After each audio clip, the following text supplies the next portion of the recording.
Demna, the creative director of Balenciaga since 2015, is one of the very few designers who creates a total and distinct universe, one that draws on the heritage of the house, but is also rooted in the weirdness of the present. And all great fashion is based on reality. His references have ranged widely, from the banal uniforms of power to the ability of technology to manipulate humans to our preoccupation with celebrity. He has collaborated with, among others, the creators of The Simpsons, Mercedes-Benz, and Crocs. In the process, Balenciaga has gone from being a niche label with sales of $350 million to a $2 billion mainstream brand. Demna has uplifted the industry, and not merely because he and his team create new and different products or have a more contemporary understanding of luxury.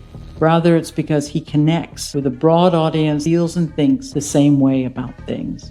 2 years ago, Balenciaga restarted haute couture after a gap of more than 50 years. The house was founded in 1937 by Cristobal Balenciaga, and when he retired and closed the business in 1968, couture ended with it. Demna's first collection had the effect of clarifying his links to Balenciaga in his cuts, volumes, and inspiration. It also liberated him, as we're about to see. Demna, who was born Demna Gavasalia 42 years ago in Georgia, spent the early part of his career in the studios at Margiela and Louis Vuitton. But he was frustrated by the system, and with some friends started Vetements. Were it not for Vetements, he might never have come to the attention of Kering, the group that owns Balenciaga. Demna and I met in the house's original headquarters at 10 Avenue George Cinq, just a few hours after he had presented his third couture collection. And you might like to know that for the show, Demna had sound engineers remove the orchestras from Maria Callas's greatest performance, so you just hear the magic of her voice.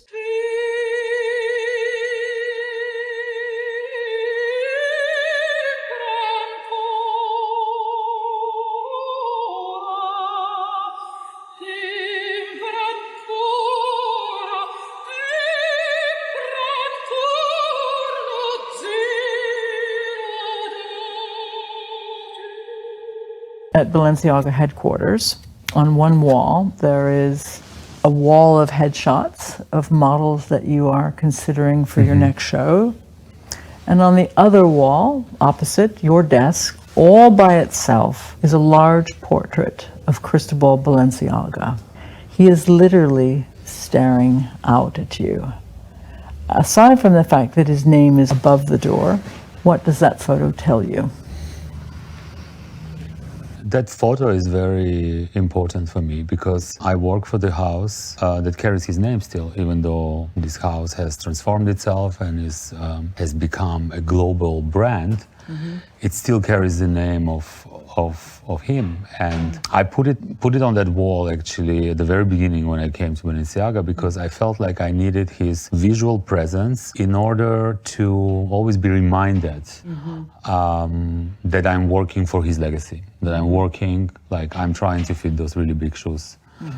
You know, and we have a few pictures, portraits of him, and the choice of that one was quite, specific, because I felt like it was one of the portraits of Cristobal Balenciaga where he looks like he's smiling, because I wanted something, maybe some type of to see some type of approval in that expression that I would see every single day. Right. Yeah, so I chose it kind of consciously, I think, for that reason. Yeah, and it's true that now it's there at board of my potential cast. Yeah. It's like a filter, I don't know, it's just something that helps me maybe to keep my confidence at this house. You know, it's interesting because he was born almost a century before you. In the years, for a long time after his death, which was in 1972, the house was owned by various companies that didn't seem to care or know very much about its heritage. German pharmaceutical company was one. Then Nicolas Ghesquière brought some attention in the early 2000s, but still, compared to Dior and Chanel, just to name two houses, Balenciaga had a tiny profile. It didn't have products familiar to millions of people, but I wondered, did you see the potential in the beginning? In those first years, did you see that potential? I don't know if I saw it clearly. I think I kind of felt that despite of the fact that the history of this house was interrupted for a significant period of time when it was, since he closed it, and obviously when it was reopened, it was, visible again, and it was quite important and impactful in the fashion world, but still, it was missing about 50 years of fashion history compared to the other, Parisian historical houses. But knowing where it came from, and kind of like having this feeling about how great the greatness of Cristobal Balenciaga, I think that was what attracted me from the beginning on here. I had the feeling, but I don't remember myself being like, oh, okay, I can do things here that, people somewhere in the other part of the world completely disconnected from Paris Fashion Week would know or would react to, That's something that I think happened in the process, but in my process more than, there was not really a strategic or intentional, well, I wish I was that confident. Actually, that would help a lot. I think that's, to me, was one of the fascinating things, especially in hindsight, when I think about it, it took you a little bit of time. You came from the years at Margiela and then Vuitton, you start Vêtements, so you come with experience. And then those first couple of years at Balenciaga, you and Cedric Charbit, who came a year after you, that you had to probably make some changes structurally and get, but it took a few years before things started to become really clear.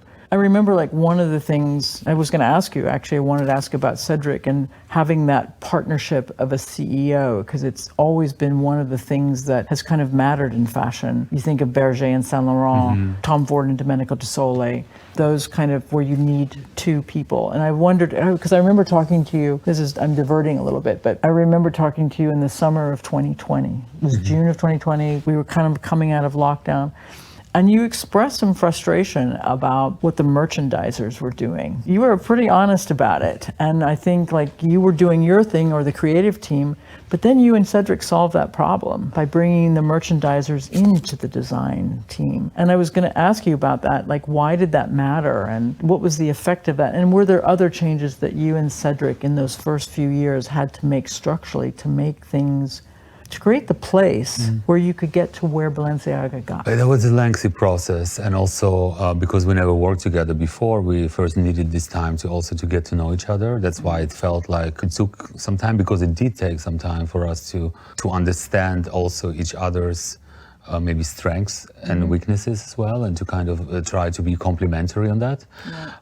I think when I talked to you about the merchandising and anybody who works in a house will tell you, any creative will tell you the same thing, because very often with the creative success and the vision comes commercial success, and it kind of feeds the domino effect. You just get merchandising being more involved and tell you, while this sells and the other brand selling this, so maybe we should also do that, a little cork platform, because and it might go against your aesthetic or your vision or from creative point of view. So it often, and I've experienced it earlier, I actually experienced it at Vêtements, I experienced it in a very different way, because I didn't really have to deal with that in my previous jobs, but I've always experienced that, directly or indirectly. Sometimes they would just come to me and say, okay, we need to do a leggings and this and this and this, and everything needs to have big shoulders. But I realized that often it comes from the statistics and from the, not necessarily always the strategic thinking, or say, okay, this is something we definitely need on the market. Merchandisers are, just also people who base their research on something they read or check with other, brands, what they do. But it somehow didn't fit necessarily with my way of doing things. I mean, I have a point of view, I doubt about it often, and I think it's a good thing. And I ask people what they think and their opinion, etc. But ultimately, I also kind of make a conclusion about it and think, okay, this makes sense to me. This is what I would buy. This is what I would want to have or have a desire, because that's what I'm trying to do with product.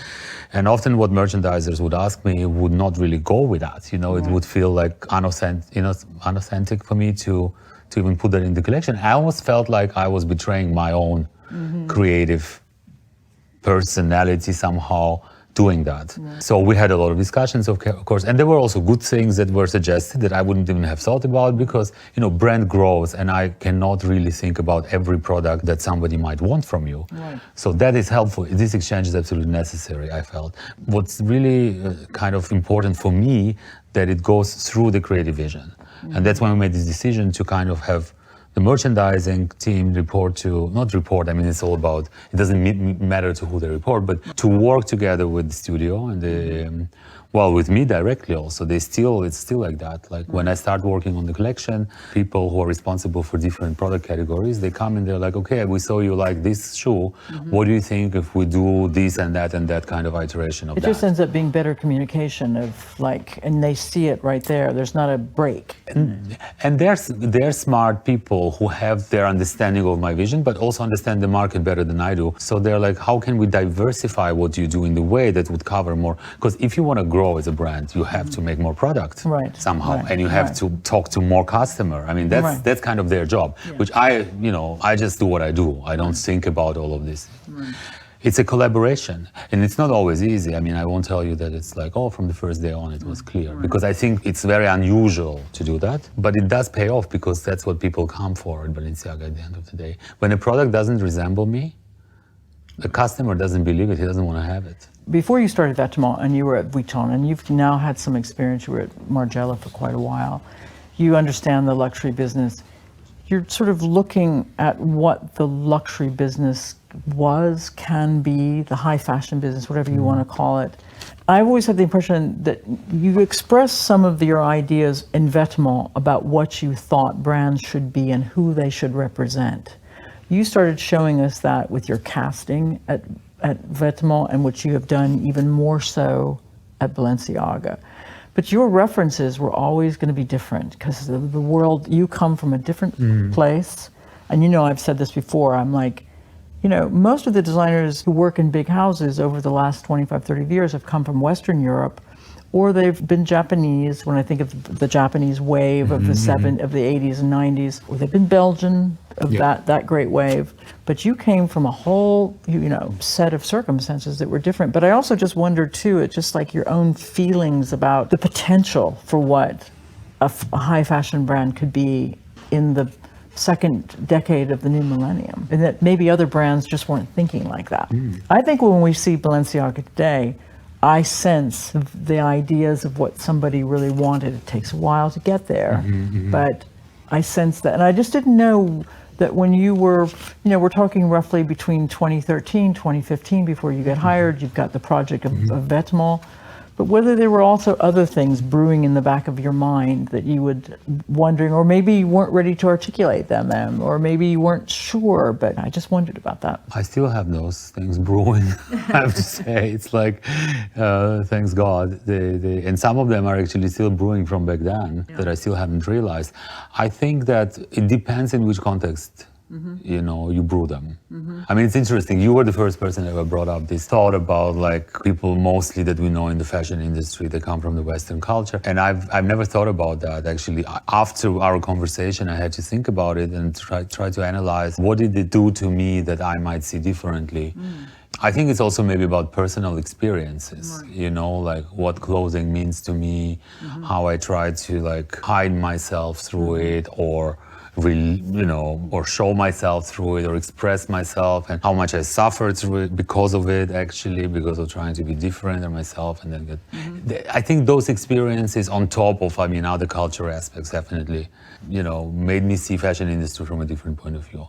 Somehow I always think a bit of like, I'm a bit of a communist at heart, I don't know, somehow, in my approach to it, like I often, not criticize, but question a lot of like, I would say the kind of fundamental things about Illusion that I find difficult to live with and keep and be true to my values as well at the same time, in terms of what we do and how much we sell and how much we make and how much, all of that. It's a very conflicting thing for me. Like I still don't know how to deal with it. Sometimes I get really angry about it. And sometimes I just forget about it and go with the flow because there's things that I cannot change, and c'est la vie. I'm supposed to make a code. I'm not supposed to like. But I love the fact that you think about that. Because I share your view. I always say that fashion makes me a communist and farming makes me want to be a capitalist. That's good. And I felt that long before I started farming. I also thought about there's something about the whole fashion thing that makes me angry. I love creativity. I put that aside. I've been fortunate to be around a lot of creative designers. But I love the fact that you you come from experience that makes you think of things, of the values that are venerated more lately today than in the past, that you have reason to question that because you've come from a different experience, and that somehow works into the Balenciaga story that you've been telling really, I would say, in a very hardcore way in the last 3 to 5 years. So I think it's also like there is this part of me that, you know, couture, for example, is a good example. That's the part in which I completely forget about all those things. I just want to focus on body and material and silhouette and, you know, making. There is no questioning of any of that really, you know, involved. But the moment I get into ready-to-wear mode, that's where it starts. I'm like, okay, let's, you know, we need to do stuff. Like, we need to be active. We need to. Once I think I called myself a fashion activist in some way. So like, I'm not going on the street like with the, you know, I don't say things. But I think through work as well we can do it. I think it's a little bit makes maybe fashion a bit more relevant to me because I kind of have a love and hate relation with this concept of fashion in general.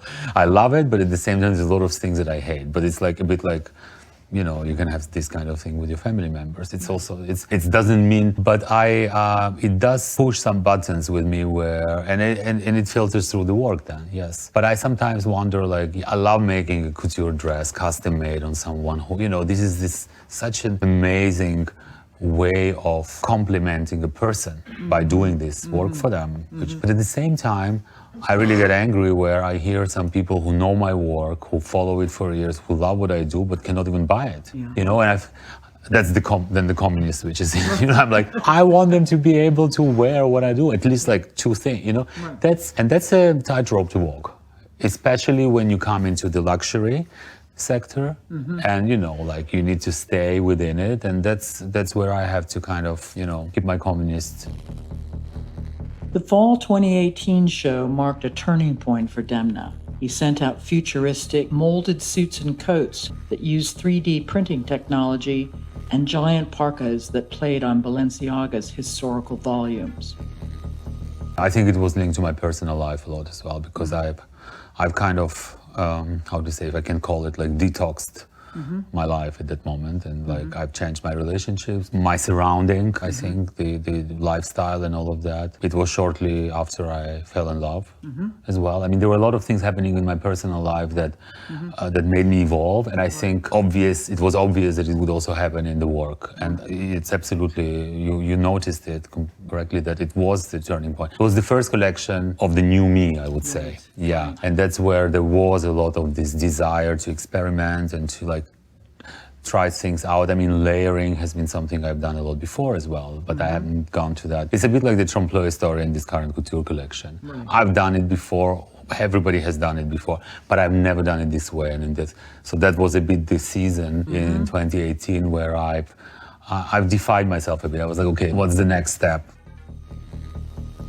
In the fall of 2019, Demna transformed a soundstage into a parliamentary chamber as the backdrop for all forms of power dressing, from the anonymous bureaucrats we see on television to socialites in their bulletproof ball gowns. The show was a bit like a political meme, funny, but in its aim at reality, also disturbing. When we did the Parliament show, it was very linear somehow. Yeah, it started with this, it almost looked like someone who would guide you through the Parliament and let you have your seat, you know what I mean? Yeah. There was that, I don't know how they call them, there's probably a name for those. And there was a bit of a humor to it in some way also. Sure. I think maybe it was one show where I felt like we had the most humor, because we also played with makeup. Yeah. We did these prosthetic extensions to kind of emphasize the whole craze that was going on already with all the filters and like plastics, like literally, you know, 20-year-old going to a plastic surgeon and showing their picture with a filter and saying, I want that. So there was a lot of this, not critique, but there was a lot of this kind of discussion going on. And also people started to say things were sinister too. There was a sinister, I don't know if that's,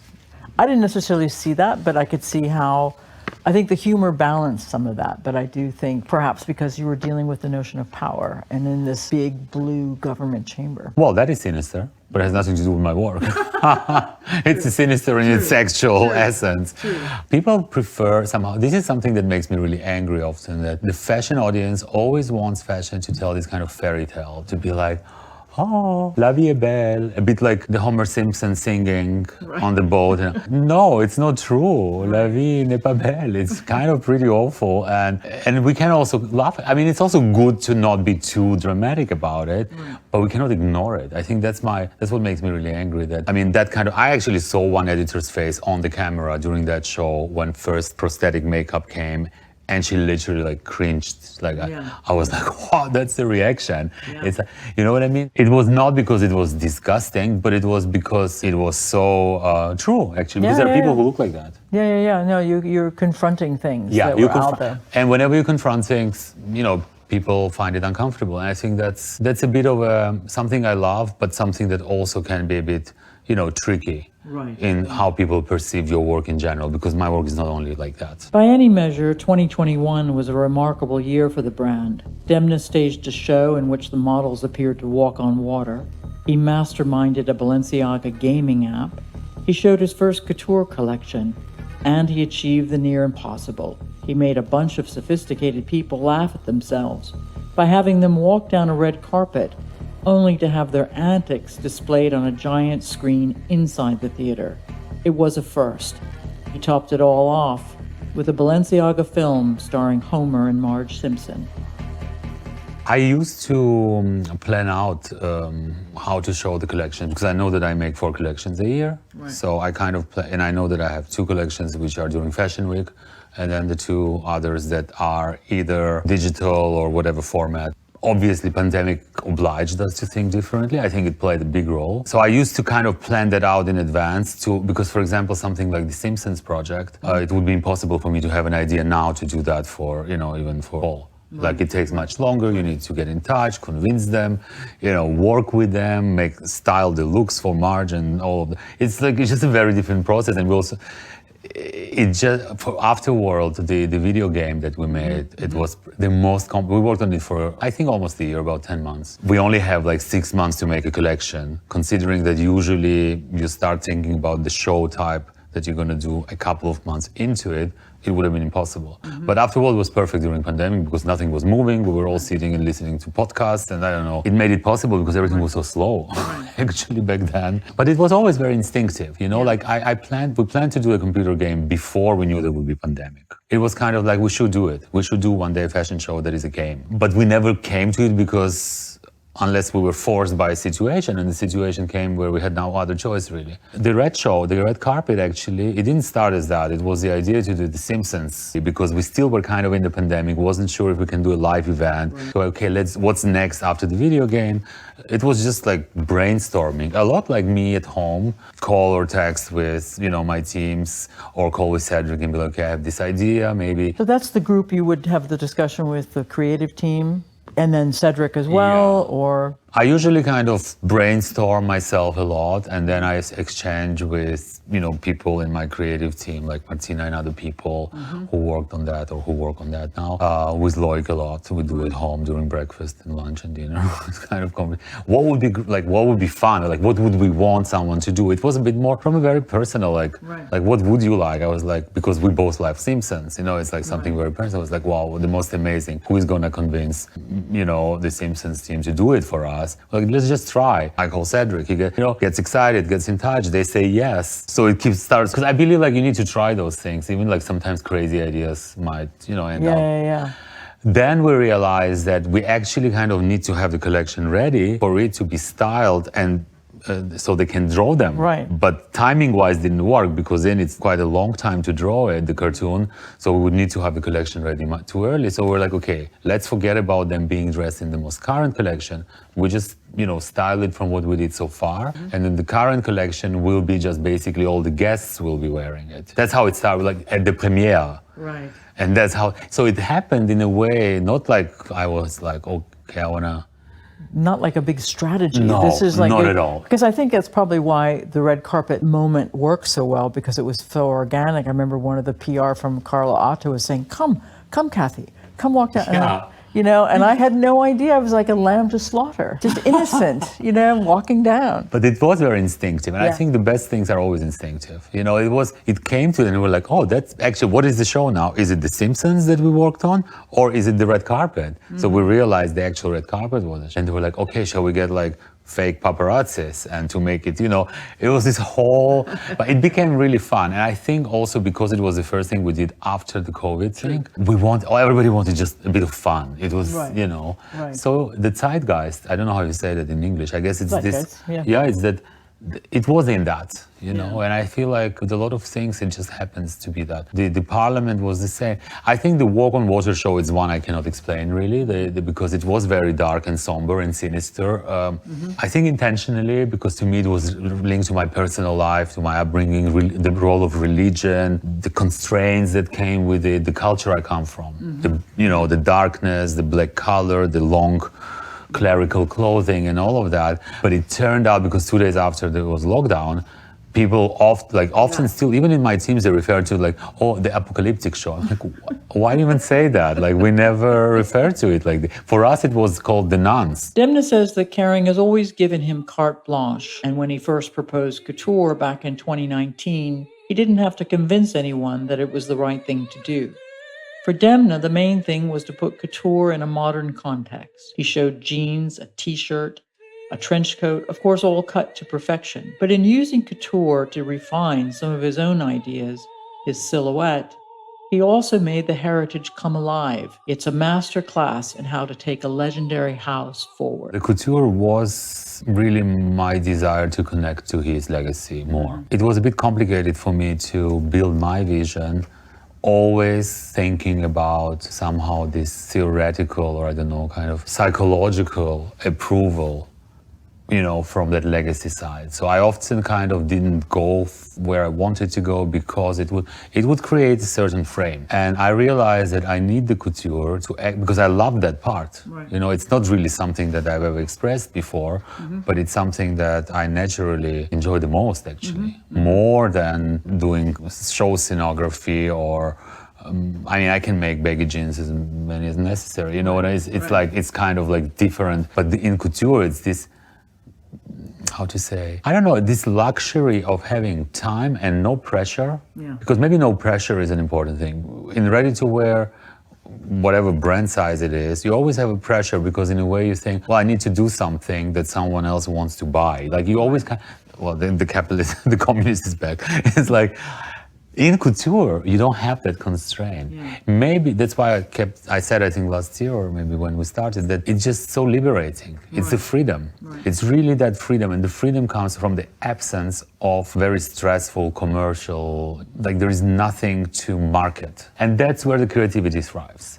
And I think for me, I did it actually kind of a bit for myself because I felt like I needed this balance. Right. And automatically it connected me it's literally direct shortcut to Cristobal. And that's where I was okay, I love those shapes, but how can I make those shapes cocoon? Or how can I use it? And it was very natural in that first collection. I had a lot of them here in this last show today, really echoed in sometimes very subtle way Cristobal's work, which I didn't want it to be too cocoony. But that's also the magic of what you've done. It's never, I always think that your roadmap, if somebody at the Harvard Business School or someone here in Europe was studying how you interpret, how you recreate or propose a heritage brand, it's not a literal interpretation of the things that he's done, but you can see, if you know anything about the history of Balenciaga fashion, you can see it. It's like an imprint that's still there, but you've demonstrated this is how you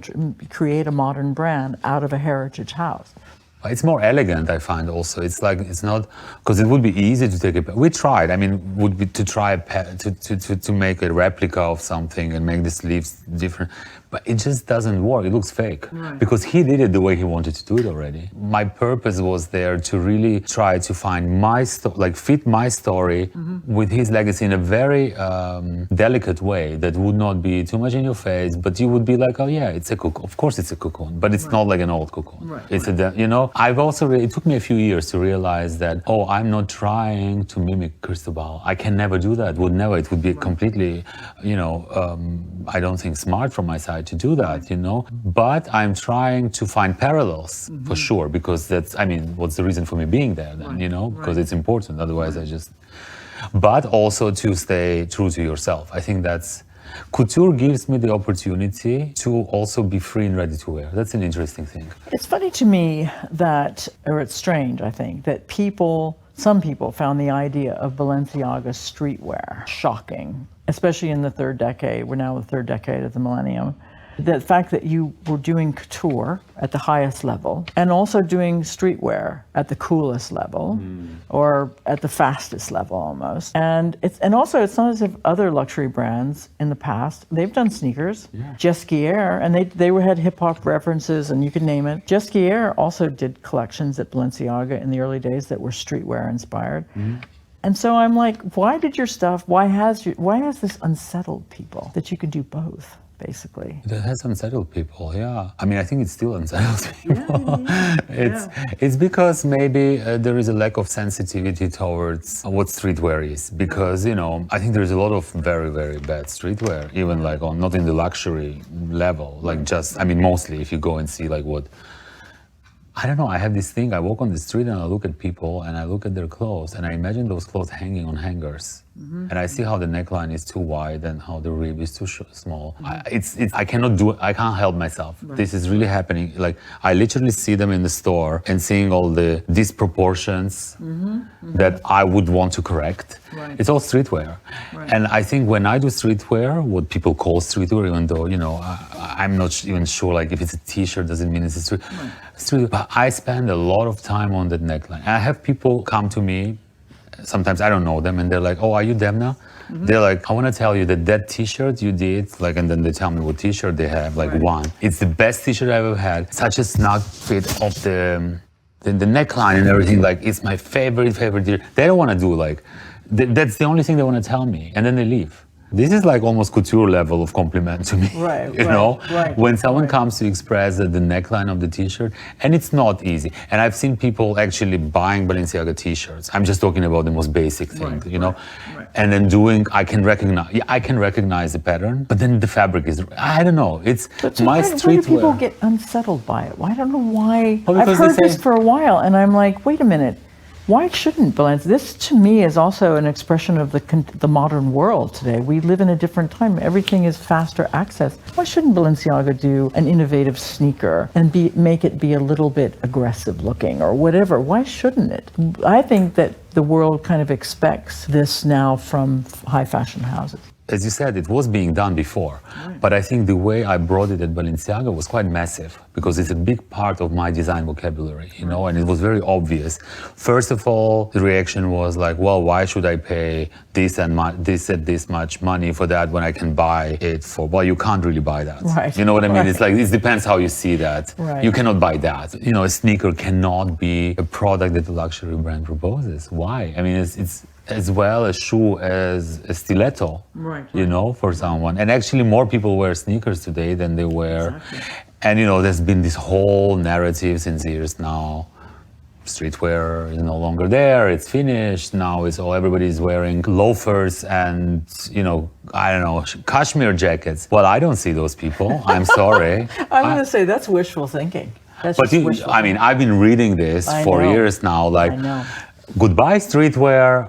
Whatever, slow luxury, okay, which I get it, but it's still like people don't dress like that. Like, just, you have to be realistic about it. And they're not going back. And they're not gonna. It's just like, it's the same, like people say, oh, how can we live with social media? We just have to learn how to. Right. The same with streetwear. It's not gonna go anywhere. Yeah. But I'm trying to just make it better. But it's also a lot about the sneaker, we've now noticed that we work on a new sneaker for the time we need is minimum 1 year. 1 year. So I didn't have a sneaker in March, and everybody was like, oh, thanks God, the first show without the sneaker. It's not because I just didn't have a sneaker, actually. We started working on it in October. Right. So it's gonna come out in October. Okay. Because I need at least a year to do that. It's a sculpture. It's like, make the less here. We put we use very manual techniques to do that, Recently, in a profile of Demna in an American magazine, the writer said, quote, "The strains in his work that some people interpret as cynical are often aching and personal." I asked Demna if he thinks that's true. Many of his shows have referenced things that are personal, like the one that had models trudging through snow. As a boy, he experienced civil war, and his family were refugees for a time. he might be the only major designer who's known totalitarianism firsthand.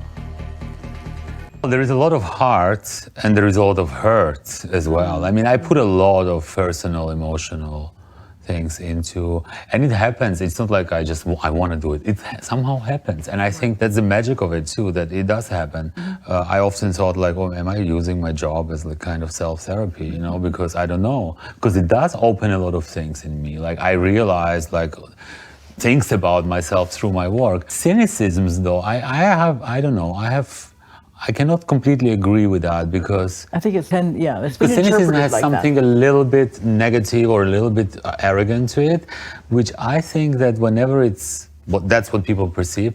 I'm actually trying to kind of be funny, or I don't know, like there is this humor. I think my sense of humor in general is quite, not dark, but it's like spicy, let's put it this way. Right, you know, I'm right. not like, you know, and I love people with who I can exchange about it. And I have a lot of people luckily like this in my teams who have similar sense of humor. So when we work on products like that, which turn out to be something that people consider as cynical, I think it's that. And unfortunately, I believe it's really a bit of a misinterpretation.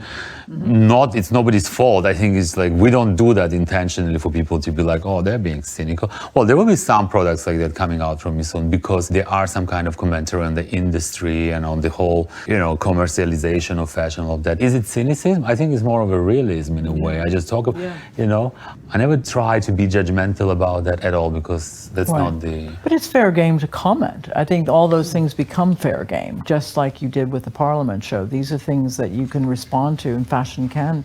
You've been very, like I said, nimble about that and very thoughtful about those, you know, that these are things that happen in front of us, whether it's red carpet, celebrity, whether it's the fashion, there's lots of things to comment on it. But I think, I don't know whether, maybe because also as it comes off, people think of it as, I don't particularly think it's cynical, but I think of it as quite dry. Spicy is your word. Okay, There is a quite dry. It is. Yeah. It is. And maybe it's a counterbalance to all the sort of... Maybe that's my part of not being the Western I don't designer. know. Well, it's kind of refreshing, I think. It's, I don't know. When I was a kid, like if I would laugh or, you know, smile too much or laugh, my parents would tell me, stop doing that. You look stupid. You and Karl Lagerfeld's parents, he used to say this, but it wasn't just my parents. Yeah. That's a mentality, that's a culture thing. What is that about? If you laugh too much, people will think you're stupid. Ah, okay. You see, it's like, maybe the dryness comes with all of that. Right, Oh God, I acknowledge my childhood trauma. But but that's a good one. That's good. I mean, I think, I could see parents saying that at that time. Yeah, like, you know. Like, never be too proud of yourself. Like, never. It's a bit the opposite of what I think kids are told in America in schools. You know? Like, be confident. And where I grew up was like, confidence is really embarrassing. That's what I heard.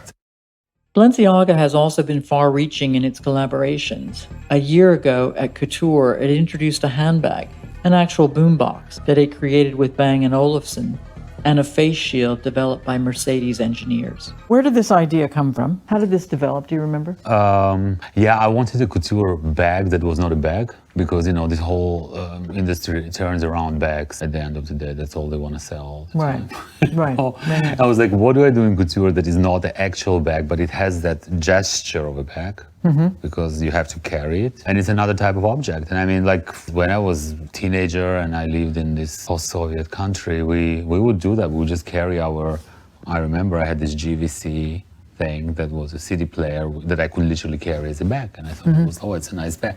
It's really a gesture thing. This comes from. But then in terms of design, we're like, okay, let's design something that looks very, like, you know, very modern, very minimal. And they have a very good quality of sound. I mean, I use a lot of Bang & Olufsen. I do too. At home. But did you reach out to them? Yes. You know, you can open it in the back. I know, I'm trying to figure out how do you open it. You have to just push on it normally. I mean, I don't know. So that's where the bag is. Well, so you can actually store something. Yeah. It's like not very spacious. But it's enough for somebody. Yeah.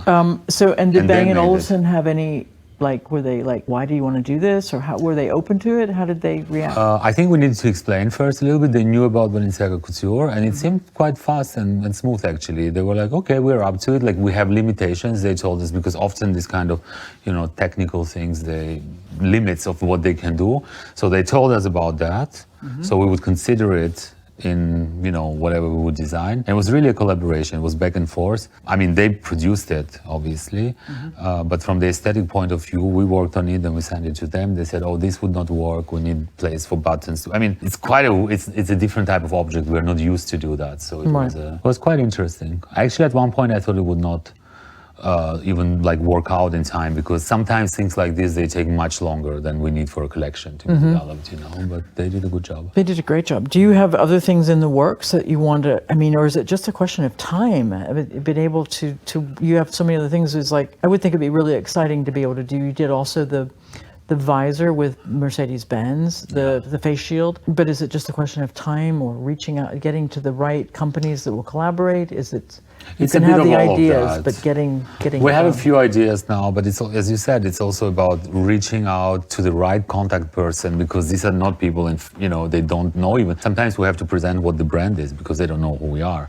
Like, oh, what I do, you just do like weird clothes. So we have to kind of, and then it's also lead time, because it's very different. Like, I want to work on something already, getting in touch right now with a company who does completely different type of object, product, if I can call it, but it would only be at the end of next year.